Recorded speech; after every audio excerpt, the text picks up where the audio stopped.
Miss Kelly Price, my friend. Yes. Welcome to Vlad TV. Thank you for having me. I'm so honored that you are allowing me to do this interview with you. I wouldn't have done it any other way. Sorry, Vlad.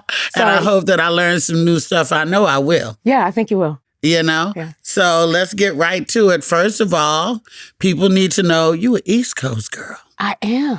Okay? Was born in, what, Rockaway, Queens? I was born on the south side of Jamaica. I'm a south side girl. Jamaica, Queens? Jamaica, Queens, and raised between South Jamaica and Far Rockaway. What's the difference? What's the difference between Rockaway and So Rockaway is a peninsula, and once upon a life, many decades ago, was privately owned by very wealthy families in New York who sold it back to the city, and it's where they built apartments out there and shipped all the poor people when they wanted to get rid of them. So it used to be it was like Coney Island, but it's literally on the tip of where Queens and Long Island meet. Does it still exist?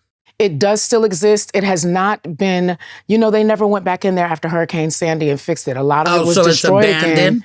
A lot of it is abandoned. They're trying to clean it up. I haven't been back home in a while, but I know that there's like a whole initiative trying to clean it up. But they're getting ready to do to Far Rockaway what they did to Brooklyn. Would you ever go back to Rockaway and walk around like Jay-Z did when he went back to Marcy? I would. Far Rockaway, as dangerous as it was probably more dangerous than any part of Brooklyn that you could have gone to when I was growing up. The South Bronx, all of it. It was isolated and kind of off to itself. So a lot of times people didn't know about it, but if you knew about it, you knew. And you weren't in a plush mansion in Rockaway. You was in the Jacks. No, I was in the projects. Oh yeah. Edgemere? I was in Edgemere projects. When people find out I'm from Edgemere, they're like, no. I'm like, yes, this is called evolution.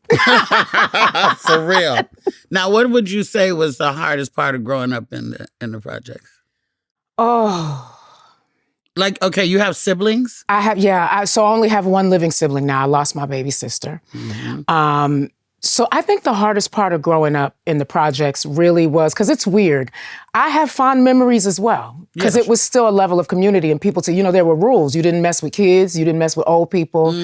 And it was the boys that ran the block that actually looked out for me and my sisters. They knew we were church girls. We were in a single parent home. They knew we were not fighters. And so they looked out for us. They made sure nobody bothered us. If you touched one of us, you had a problem with the boys that ran the block. They really, the boys in the hood is always hard. So I have fond memories of Edgemere. What was hard about being in Edgemere was that it was so impoverished. I went to sleep every night to the soundtrack of either Gunshots or hearing somebody get beat. You know what I mean? And so at a very early age, that's what I heard a lot of. So that probably was the most difficult part. We knew we were poor. We knew we were broke.